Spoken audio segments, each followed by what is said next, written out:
이 시간 우리에게 주시는 하나님의 말씀은 구약성경 출애굽기 36장 2절부터 7절까지의 말씀입니다. 말씀을 봉독하겠습니다. 모세가 블살렐과 오홀리압과 및 마음이 지혜로운 사람 곧 그 마음에 여호와께로부터 지혜를 얻고 와서 그 일을 하려고 마음이 원하는 모든 자를 부르매 그들이 이스라엘 자손의 성소에 모든 것을 만들기 위하여 가져온 예물을 모세에게서 받으니라. 그러나 백성이 아침마다 자원하는 예물을 연하여 가져왔으므로 성소의 모든 일을 하는 지혜로운 자들이 각기 하는 일을 중지하고 와서 모세에게 말하여 이르되 백성이 너무 많이 가져오므로 여호와께서 명령하신 일에 쓰기에 남음이 있나이다. 모세가 명령을 내리매 그들이 진중에 공포하여 이르되 남녀를 막론하고 성소에 드릴 예물을 다시 만들지 말라 하매 백성이 가져오기를 그치니 있는 재료가 모든 일을 하기에 넉넉하여 남음이 있었더라. 아멘.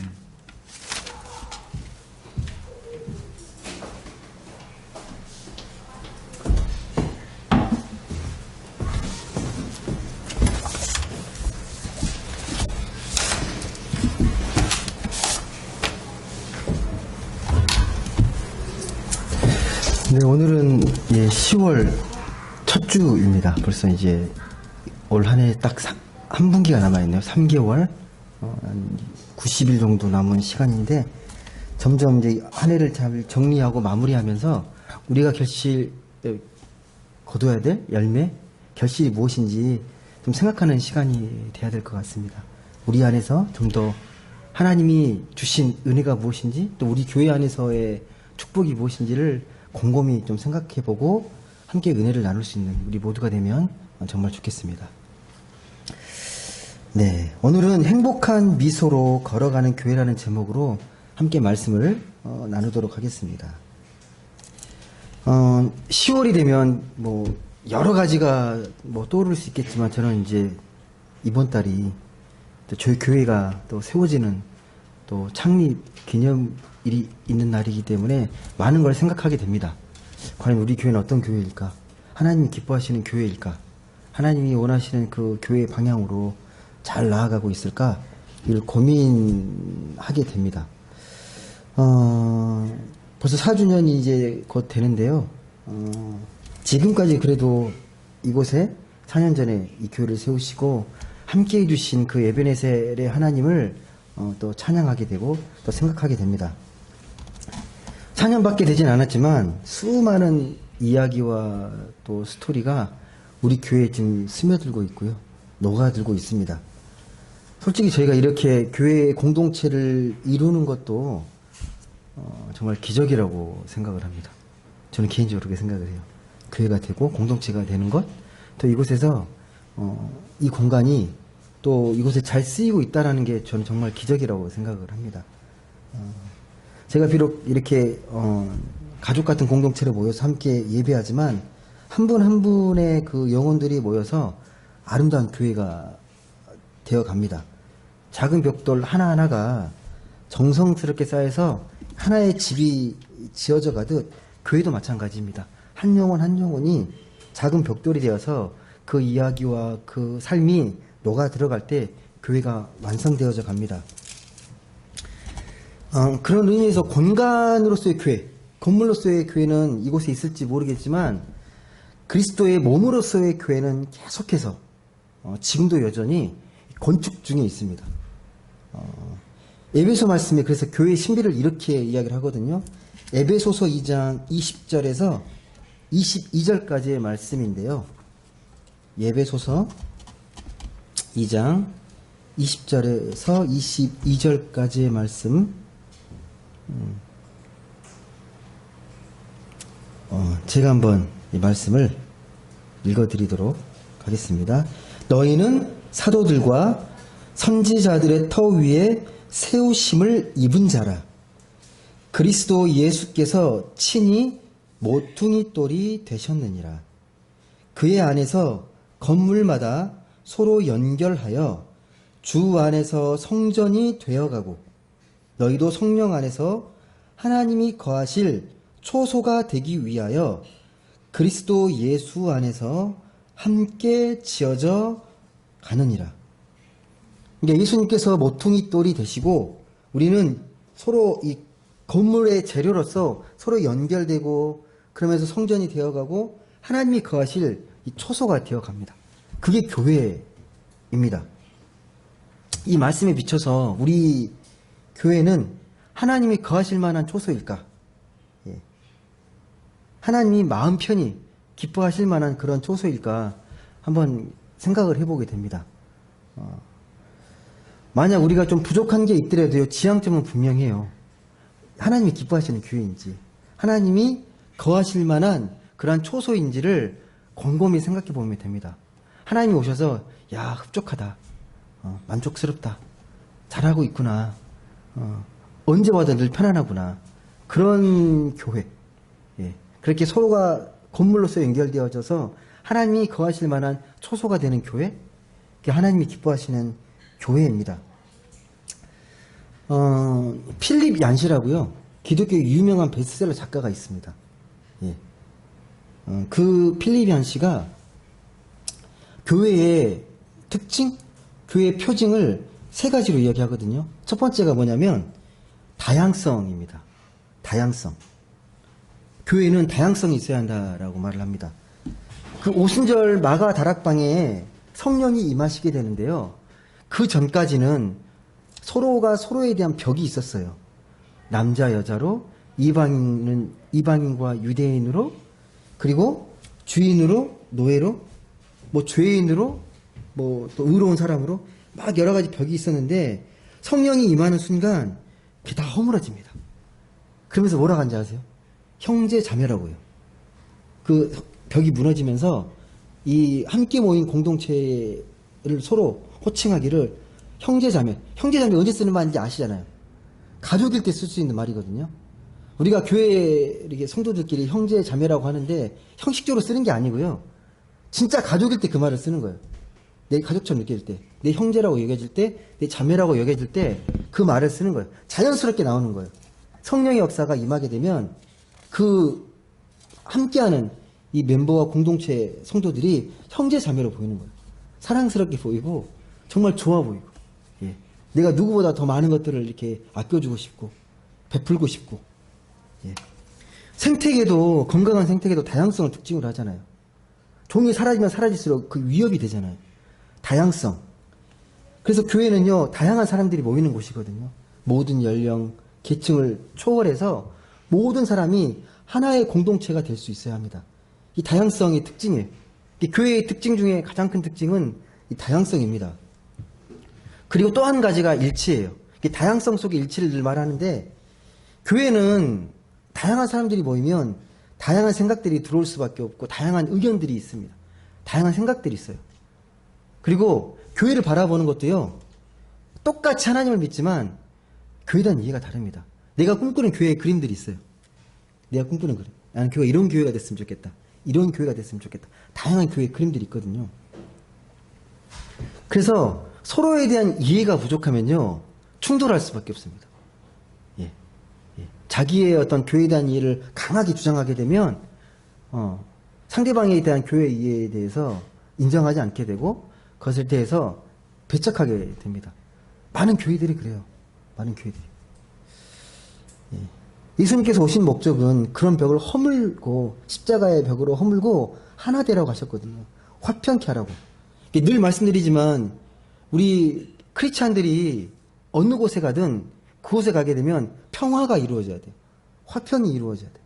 근데 그게 가능할 수 있는 이유는 내 것을 내려놓고 남의 이야기에 잘 경청하면서 함께하게 될 때, 예, 그렇게 희생하고 함께하는 모습으로 되어졌을 때에 화평이 이루어집니다. 네 주장을 계속 주장하고 그걸 끝까지 고집하게 되면 평화는 이루어지기 정말 어렵습니다. 세 번째가 사명이에요. 사명. 교회는 반드시 사명이 있습니다. 사명이 있습니다. 사명은 무엇일까요? 주님이 우리에게 뭘 요구하시죠? 주님이 움직일 수 없기 때문에 손과 발이 되길 원하시거든요. 주님의 손과 발. 예수님이 이 땅에 오신 목적은 하나님의 나라를 이루고 또 이 땅 가운데 많은 영혼들이 하나님의 그 생명으로 풍성해지길 원하세요. 하나님의 생명으로. 그런 생명이 넘치는 세상은 다른 게 아니라 사랑과 배려와 돌봄이 있는 세상입니다.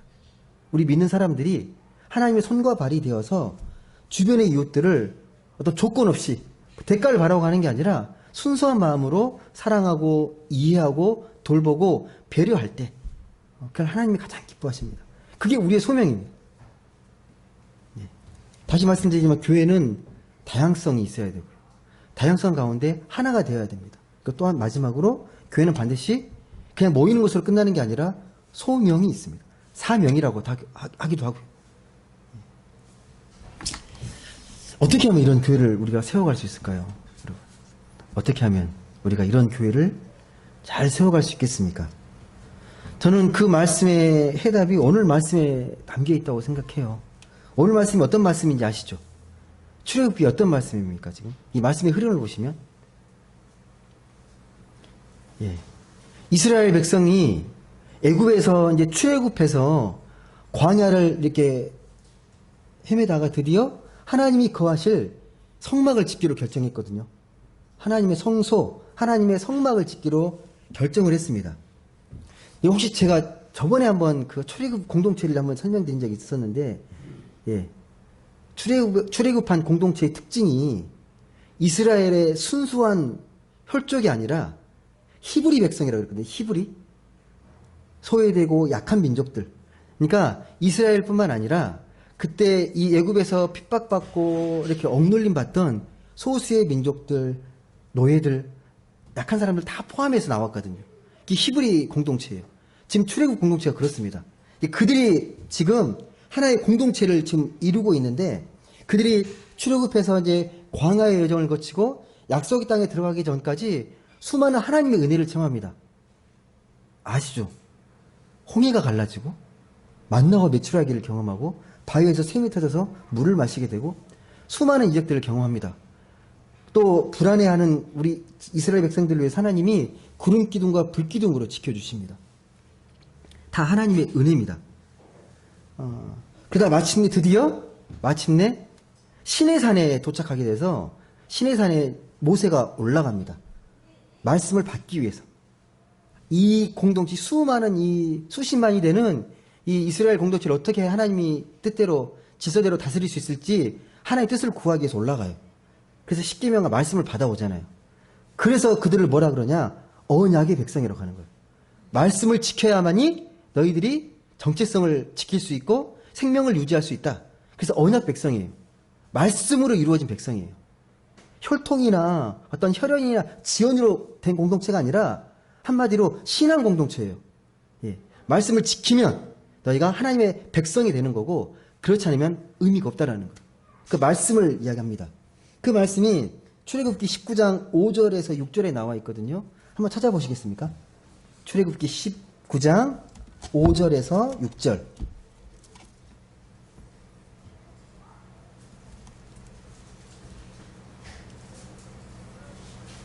출애굽기 19장 5절에서 6절. 한번 같이 읽어보겠습니다. 시작. 세계가 다 내게 속하였나니 너희가 내 말을 잘 듣고 내 언약을 지키면 너희는 모든 민족 중에서 내 소유가 되겠고 너희가 내게 대하여 제사장 나라가 되며 거룩한 백성이 되리라. 너는 이 말을 이스라엘 자손에게 전할지니라. 아멘. 하나님 지금 뭐라고 말씀하시냐면요. 이 출애굽한 공동체에게 그 노예로 살던 너희들을 내 소유로 삼겠다. 그리고 거룩한 제사장 나라, 거룩한 백성이 되겠다고 말씀하십니다. 대단한 축복 아니에요? 그 노예로 살던 이 히브리 백성들에게 하나님이 내가 너 소유로 삼겠다. 보석으로 삼겠다는 말로도 해석하거든요. 보석, 보물, 소유라는 말을 보물로도 해석합니다. 보물이 되게 하겠다. 거룩한 백성이 되게 하겠다. 하나님의 제사장이 되게 하겠다. 어마어마한 축복입니다. 이 조건이 있어요. 조건이 보이십니까? 내 말을 잘 듣고 내 언약을 지키면, 내 말을 잘 듣고 내 언약을 지키면 이렇게 해주시겠다는 거예요. 그냥 모여있다 해서 하나님 백성이 아닌 거예요. 네가 정말 하나님 백성으로 모였으면 네가 준 말씀대로 잘 듣고 경청하고 지키라는 거예요. 여기는 언약 백성이기 때문에. 그래 너희들의 정체성이 분명히 드러나기 때문에 말씀을 들으라는 거예요. 그래서 이들은 신앙 공동체예요. 신앙 공동체. 하나님의 이름으로 여호와의 이름을 부르면서 그 말씀을 지키려고 애쓰고 순종했던 신앙 공동체가 히브리 백성들입니다.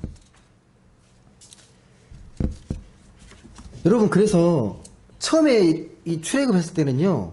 이 공동체가 끈끈하지 않아요. 여러분. 단단하지 않습니다. 모리알같이 언제 흩어질지 모르는 공동체예요. 예, 섞여 있잖아요. 섞여 있잖아요.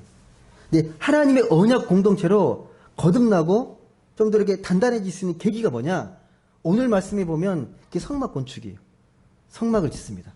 하나의 이름으로 마음을 모아서 하나님이 거하실 성막을 건축하는 거예요. 여러분 구성원 멤버가 어떤 공동체나 단체도 마찬가지인데요. 함께 의미 있는 일을 할 때 그 공동체가 튼튼해지거든요. 그냥 모였다고 이게 뭐 잘 되는 게 아니라요.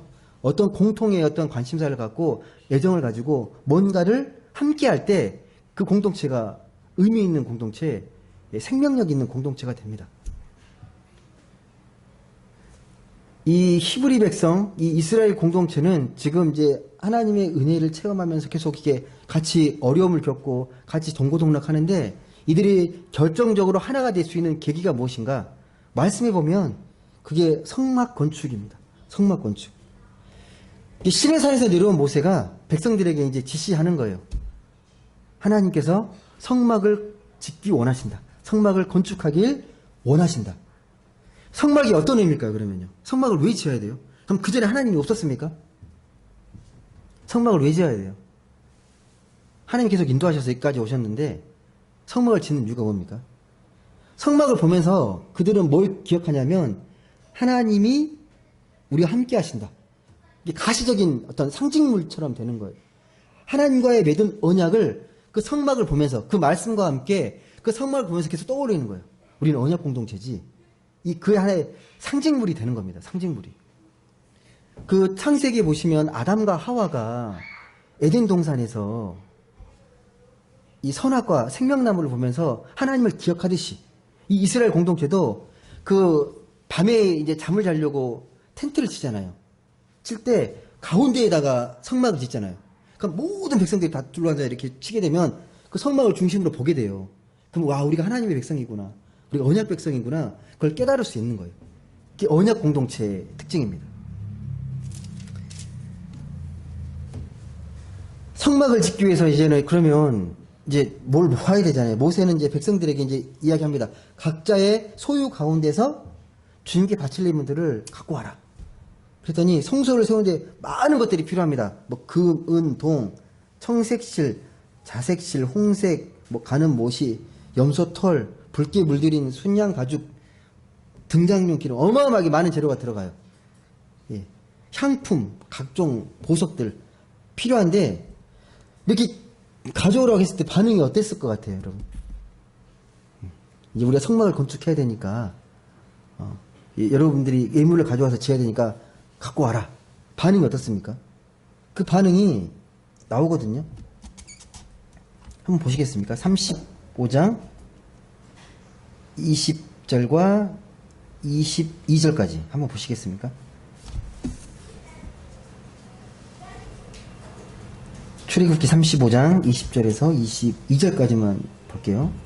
예, 같이 읽겠습니다. 시작. 이스라엘 자손이 온 회중이 모세 앞에 물러갔더니 마음이 감동된 모든 자와 자원하는 모든 자가 와서 회막을 짓기 위하여 그 속에서 쓸 모든 것을 위하여 거룩하신 옷을 위하여 예물을 가져다가 여호와께 드렸으니 곧 마음에 원하는 남녀가 와서 팔찌와 귀고리와 가락지와 목고리와 여러 가지 금품을 가져다가 사람마다 여호와께 금 예물을 드렸으며. 여러분 계속 29절까지 계속 되는데요. 예. 아낌없이 그동안 혹시 비상시에 쓰려고 가지고 있던 것들을 다 내놓습니다. 근데 특징이 있어요, 여러분. 아낌없이 내놓는데 거듭 사용되는 표현들이 있어요. 혹시 보이십니까? 20절에서 29절 보시면 거듭 강조되는 게 있어요. 마음이 감동되어 자원하여 라는 말이 계속 반복됩니다. 그러니까 어떤 마음으로 드린 거예요? 마지못해 의무감으로 드린 게 아니라 이것들을 감동해서 드렸다는 거예요. 자원하는 마음으로.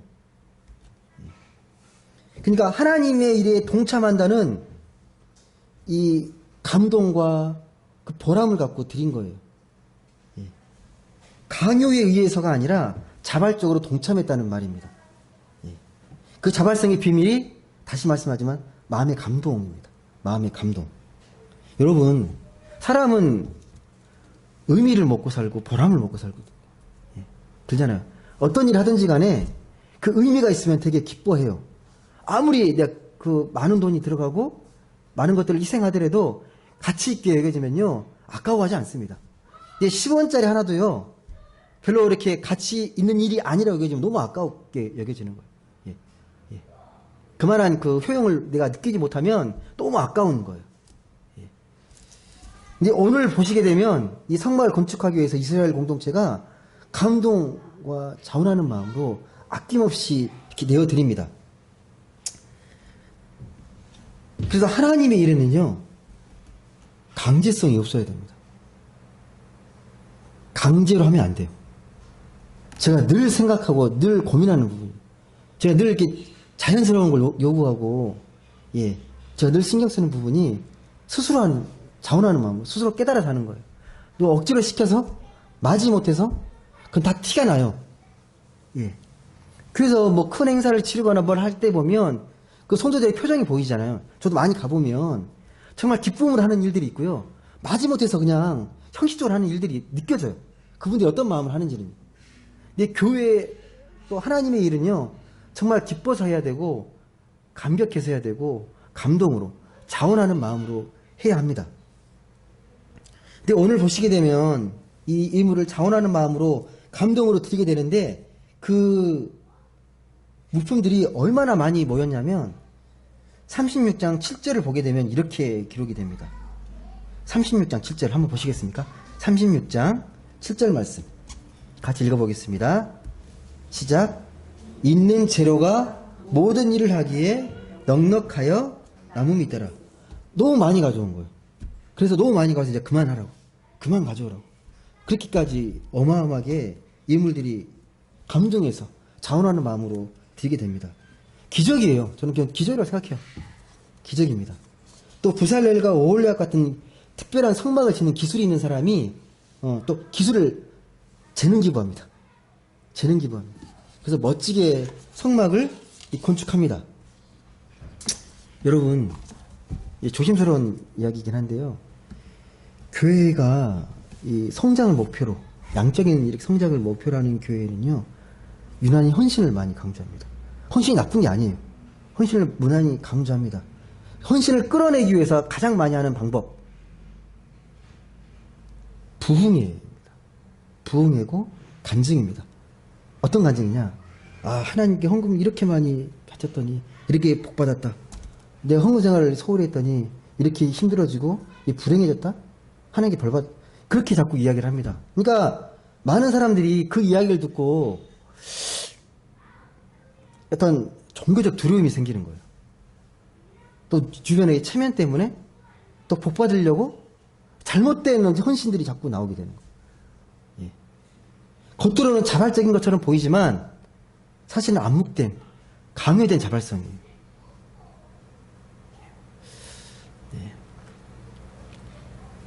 그렇습니다. 다시 말씀드리지만 마음이 감동되어서 자원하는 마음이 중요해요. 이게 교회를 나와서 예배를 드려도 작은 것 하나하나에도 내가 기뻐서 해야 되는 거예요. 자원하는 마음으로 함께하는 거예요. 그런 의미에서 여러분 비교되는 게 있어요. 오늘 이 시간 여기 성막을 건축하는 거랑 나중에 이제 그 가나안 땅에 들어가서 다윗이 왕국을 세우고 다윗 왕조가 세워져요. 다윗의 다음 왕이 솔로몬 왕이잖아요. 솔로몬 왕 때 드디어 성전을 건축합니다. 어마어마하게 의리의리하게 웅장하게 짓습니다. 차이가 뭔지 아세요? 이 솔로몬 성전은요, 자발적이지 않아요. 강제로 부과합니다. 나라에서. 세금도 어마어마하게 부과하고 노동력도 징발해요. 그 고역이 너무 고통스러워가지고 제발 감해달라고 막 해요. 아랑곳하지 않고 그냥 진행시킵니다. 차이가 뭔지 아시겠습니까?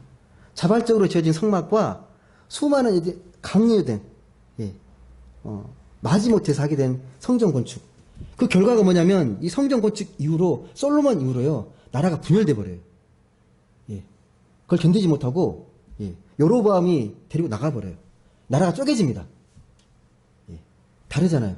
그러니까 성막을 건축하면서 이 이스라엘 공동체는 더 단단해지고 하나가 되었는데 성전을 건축하면서 다 깨지고 분열이 돼버린 거예요. 결과가 그렇습니다. 결과가. 다시 말씀드리는 말씀에 성막 세우기에 가장 중요한 건 자원에서 그 마음이 감동되어서. 저는 다시 말씀드리지만 여러분의 신앙도 정말 자원하는 마음으로 하셨으면 좋겠어요. 그게 행복한 거잖아요. 그게 행복한 교회잖아요.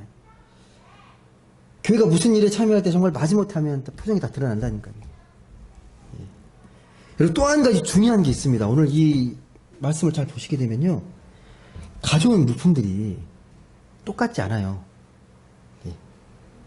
물품들이 달라요. 어떤 사람은 금은보석을 드리고 어떤 사람은 실을 갖다 오고 다 다르거든요. 경중이 달라요. 물질적 가치로 따졌을 때 다 다른데 그 공로를 나누지 않습니다. 너는 이렇게 많이 바쳤으니까 더 인정받고 조금 바쳤으니까 무시하고 홀대받고 아니에요. 똑같이 하나님께서 기쁘게 받으십니다.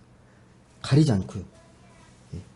그러니까 요즘식으로 말하면 많이 기부하면 이 문표도 딱 혹시 보셨습니까? 뭐 병원이나 학교 같은 데 보면 그 막 크게 기부하게 되면 그 문표를 달아줘요. 이렇게 기부했다라는. 뭐 나쁘다고 보진 않아요. 근데 그런 걸 딱 걸고 어떻게 보면 또 하나의 또 그게 자기 의의가 되잖아요.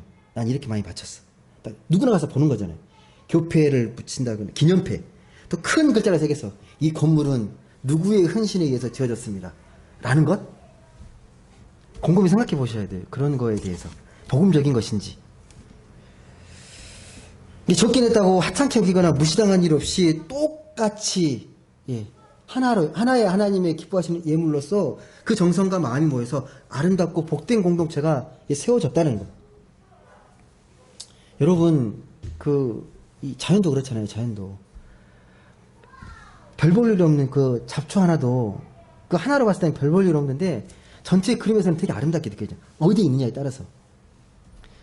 제가 좀 우스운 이야기를 하면요. 우리 신대원 1학년 때 되면 경건훈련이라고 이렇게 하거든요. 한 학기 동안 이제 기숙사에 들어가서 경건훈련을 합니다. 그리고 이제 수련회로 이제 수도원에 들어가가지고 침묵훈련을 해요. 침묵. 일주일 동안. 말 정말 하고 싶어요. 말을 하면 다 깨지는 거예요. 침묵하면서 누가 가도 대화하면 안 되거든요. 이제 식사하고 이제 그 산책길이 있어가지고 산책길 한번 도는데 거기에 작은 어떤 뭐라 그러죠? 그 꽃이 심어졌고 이게 돌멩이로 이렇게 둘러놨어요. 이렇게 꽃을 보호하려고 화단처럼 작게 만들어져 있더라고요. 근데 밥 먹으러 딱 앉아 있으면서 그걸 보고 있었는데 돌아오고 제가 대화를 하려고 그러더라고요. 야, 너 왜 거기 처박혀 있냐? 막 그래서 대답을 해요. 뭐라고 대답하냐 하세요? 내가 여기 있어야 꽃을 보호하지, 그러는 거예요. 저는 정말 하찮게 보였거든요. 이때 둘러있는 게 자기는 꽃을 보호하고 있다는 거예요. 내 역할이라는 거예요. 모르겠습니다. 예. 무슨 말씀하고 싶은 거냐면요. 우리가 볼 때는 별 볼 일 없고 하찮게 여겨지는 것들이 다 소중한 것들이에요. 우리 인간적인 눈으로 봤을 때나 공로의 기여를 나누고 계급을 나누고 이게 차별하지만 하나님 보실 때는요 절대 그렇게 나누지 않습니다. 절대 나누지 않습니다. 무지개를 보면 저는 많이 느끼는데 무지개도 7개 원래 7개 더 될 텐데 우리 눈에 보이는 게 7개겠죠. 무지개 색깔이 색깔 하나하나는 색깔이 분명한 거잖아요. 근데 7개가 되게 아름답게 느껴지잖아요. 하나로 뭉쳐 있을 때 7색깔 무지개 아름답잖아요. 우리도 마찬가지입니다. 서로 다르지만 서로 모양이 다르고 서로의 어떤 삶이 다르고 헌신이 다르지만 그것들이 하나로 모여졌을 때 아름답게 보여지는 거예요. 삶의 결이 다른 우리가 정말 서로 어울려서 하나님의 이름으로 조화를 이뤄갈 때 그게 정말 복된 공동체가 됩니다. 화목함의 비결이 여기 있어요. 서로 다양한 것들을 인정하고 그 자체로 우리가 존중해 주는 거예요. 살아있는 교회, 생명력 있는 교회, 건강한 교회가 되기 위해서 꼭 한 가지 더 기억할 게 있습니다. 혹시 그게 뭔지 아세요? 어쩌면 이게 더 본질적인 것일 수 있습니다. 성령의 임재예요. 성령으로 하나 되는 것. 여러분, 초대교회 교인들이 성령의 충만함을, 은혜를 입고 진짜 형제 자매가 됐잖아요. 성령의 은혜를 체험하고 난 뒤에. 형제라고, 자매라고 부르잖아요. 그 이후로 어떤 일이 벌어지냐면, 이 사도행전에 보시면, 말씀을 나누고, 서로를 위해서 함께 기도하고, 서로의 가진 것들을 가족처럼 나눠요. 다 내어놓고. 예. 공용으로 나누고, 음식을 나누고, 서로 필요한 것들을 가족처럼 막 공급해 줍니다. 서로 부족한 게 뭔지 서로 보면서 이렇게. 이게 초대교회 공동체의 특징이거든요. 이게 성령의 임재로 인한 놀라운 변화입니다. 예. 또 한 가지가 성령이 임하고 나서요. 그렇게 두렵고 떨던, 예, 핍박받고 또 그 죽음의 두려움에 떨던 그들이 담대하게 복음을 전하기 시작하잖아요. 성령의 은혜를 입고 나서.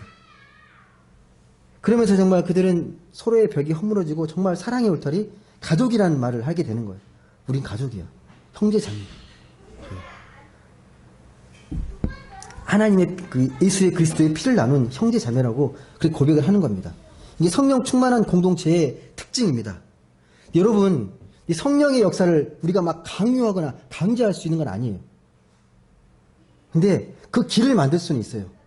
성령이 우리에게 온전히 임하기를, 충만하게 임하기를 우리가 그 길을 마련할 수 있습니다. 그게 뭔지 아십니까, 여러분? 기도예요. 기도, 성령의 임재를 구하는 기도를 하는 거예요. 그래서 저에게 성령으로 임하시옵소서. 예. 여러분, 우리가 기도하지 않는 까닭이 뭔지 아십니까? 절실하게 기도하지 않는 이유가 뭔지 아십니까? 마음의 절실함이 정말 없기 때문에. 여러분, 정말 여러분이 죽게 생기면요, 기도하게 돼요. 너무 힘들면 기도하게 돼요. 내가 당장 죽게 생겼는데요, 뭐 이렇게 미사여구 쓰면서 세련되게, 아니에요. 그렇게 안 돼요. 살려주세요. 저 좀 구해주세요라고 기도밖에 안 돼요. 예. 그게 우리의 솔직한 기도고 하나님을 원하는 기도예요. 여러분, 정말 세상이 병들고 내 주위의 형제자매가 아파하는 걸 하나님의 눈으로 우리가 느낄 수 있으면 그걸 외면할 수가 없어요. 예. 정말 그게 하나님이 진짜 아파한다는 걸 알게 되면요, 기도하게 되고 하나님의 긍휼과 은혜를 구할 수밖에 없습니다. 내 사랑하는 사람을 위해서 간절히 기도하고 중보합니다. 또 내가 정말 갈수록 힘들고 지치면 어떻게 하실 거예요? 기도하셔야 되잖아요. 하나님의 은혜를 구하셔야 되잖아요. 성령께서 제 영혼을 회복시켜 주세요. 성령 충만한 은혜를 주세요라고 간절하게 기도하셔야 됩니다. 또 말씀을 사모하셔야 됩니다. 당연한 말씀일 수 있지만 말씀을 거울 삼아서요, 자신을 자꾸 비춰보셔야 합니다. 이 세상에 내가 진짜 하나님의 자녀답게 살 수 있는 그 마음의 준비와 그 영적인 그 영양분을 공급받기 위해서 계속 말씀을 들춰보셔야 합니다. 여러분, 성령의 능력이 아니고는 오늘 나와 있는 하나님이 기뻐하시는 이 성막을 결코 지을 수 없습니다. 어렵고 힘든 시절을 함께 겪고 또 함께 지나고 나면 공동체 의식이라는 게 생깁니다.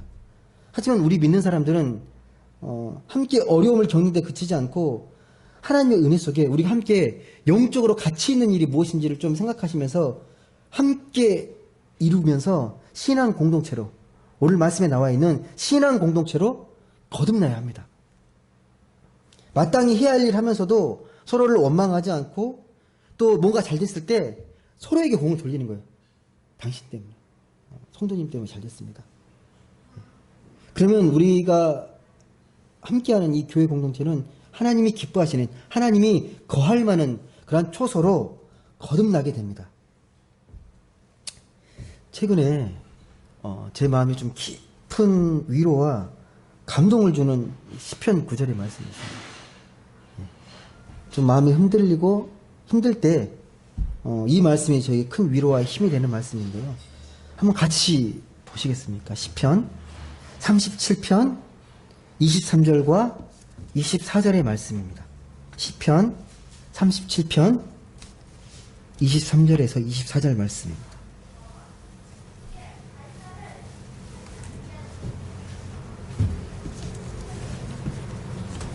시편 37편 23절 24절 이러면 같이 읽어보겠습니다. 시작.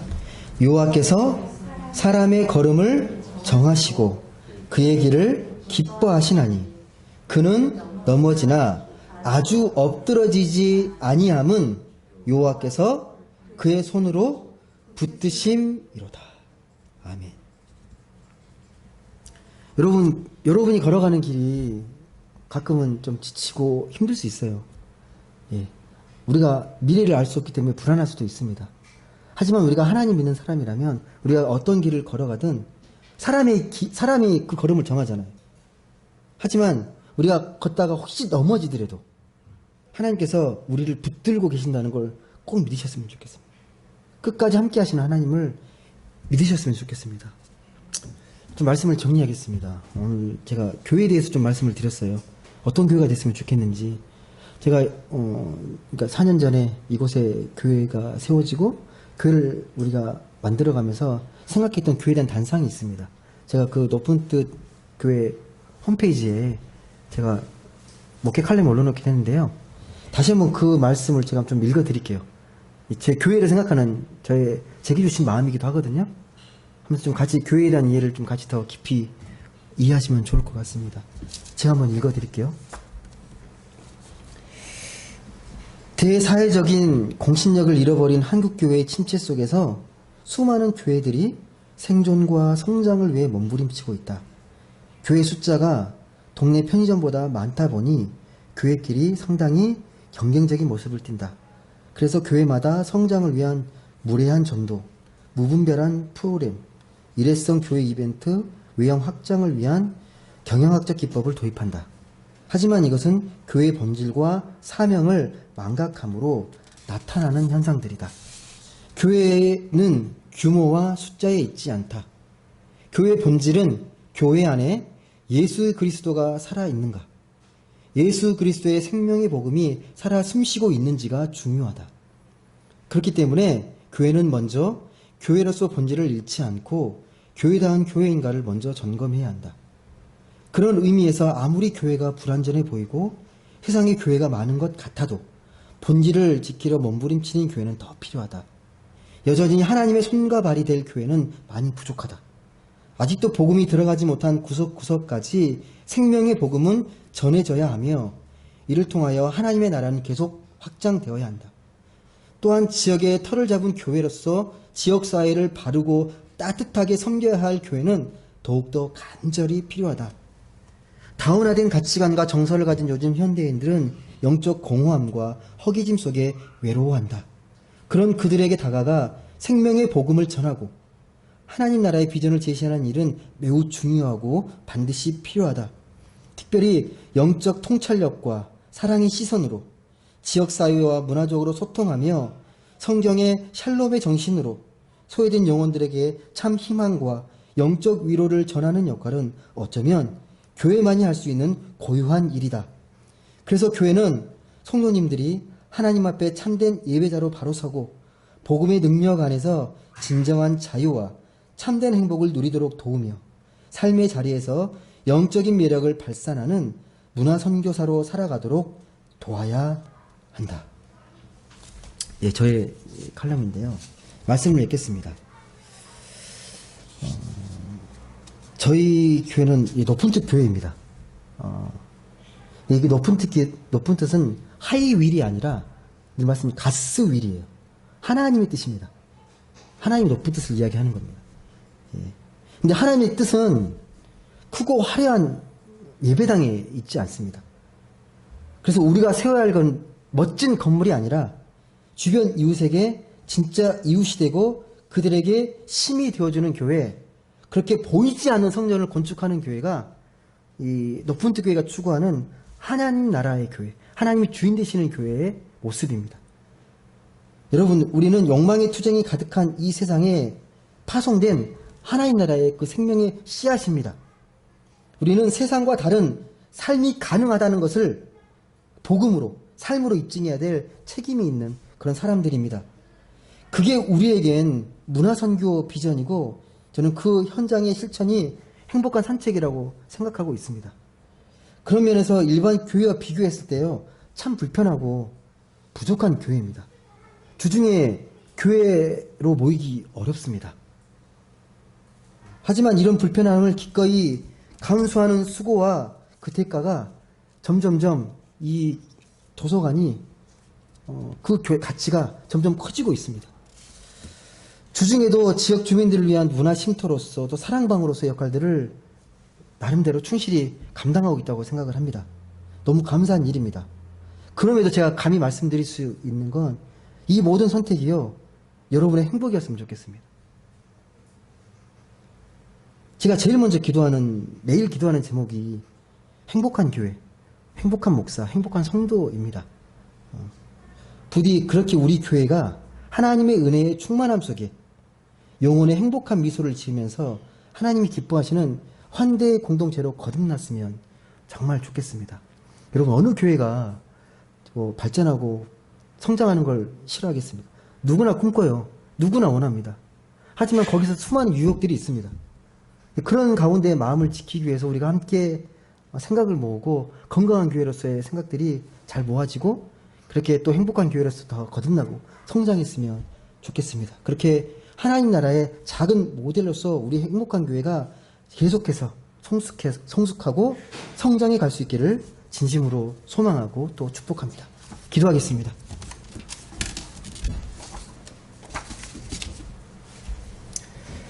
사랑과 은혜의 하나님 감사드립니다. 오늘도 귀하고 복된 주일을 맞아 우리를 예배자로 부르시고 또 높은 행복한 성도로 불러주시니 감사드립니다. 우리가 무엇이간데 하나님께 예배하며 하나님의 자녀가 되겠습니까? 하나님의 그 긍휼하심과 우리를 온전히 용서하시고 우리를 하나 되게 하신 그 은혜에 우리가 하나님의 자녀 됐음을 다시금 고백합니다. 하나님, 우리의 마음이 정말 주님의 그 은혜와 복음으로 행복해졌으면 좋겠습니다. 누가 시켜서 신앙생활 하는 게 아니라 지금처럼 자원하는 마음으로 하나님 주신 그 감동의 마음으로 서로가 하나 되고 하나님의 역사를 이루고 하나님의 교회를 이루어가는 우리 모두가 되면 정말 좋겠습니다. 그런 은혜를 우리 교회에 부어주시옵소서. 그렇게 더디더라도 한 걸음 한 걸음 행복한 미소를 지으면서 걸어가는 하나님 보시기에 행복한 높은 듯 행복한 교회 되게 하여 주옵소서. 감사드리며 사랑이 많으신 예수님의 이름으로 기도드립니다. 아멘.